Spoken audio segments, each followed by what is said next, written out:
Ito mga boss, basahin natin to.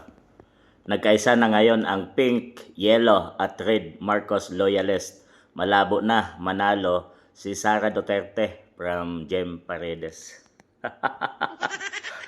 Biruin mo, nagsanib-sanib pwersa kayo para sa isang tao. Talagang tatlong grupo na, pink, yellow at pula. Para lang mapatumba ang tao ito. Green to, si VP Inday Sara. Naghalo-halo na yung tatlong kulay para kalabanin yung green. Kay VP Inday Sara, ang Duterte mga boss.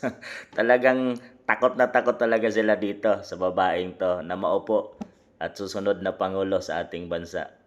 Talagang malabo silang manalo dito mga boss kung hindi sila gumawa ng paraan. Ito ang paraan na ginagawa nila, impeachment. At kung ano-ano pang kaso ang binabato nila dito kay VP Inday.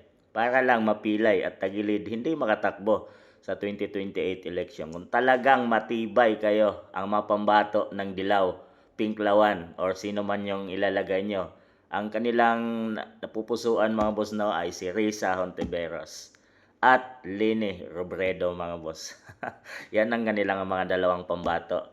At tatlo, nagsanib-sanib na talaga sila. Kung talagang matibay ang ipapalaban nyo dito kay BP Inday ay idaan nyo sa eleksyon sa malinis na paraan, sa pantay na laban, at hayaan natin ang taong bayan mismo ang mag-decide at maghusga kung sino talaga ang ilagay nila sa 2028 bilang susunod na Pangulo ng ating bansang Pilipinas.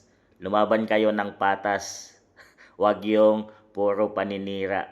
At tingnan natin kung sino talaga, kung talagang malakas ang nasa linya ninyo at nagsanib-sanib na yung tatlong kulay, ay ilaban nyo ng maayos at patas sa 2028 presidential election. At hayaan natin ang taong bayan ang humusga kung talagang sino ang ilalagay bilang susunod na Pangulo ng ating bansa.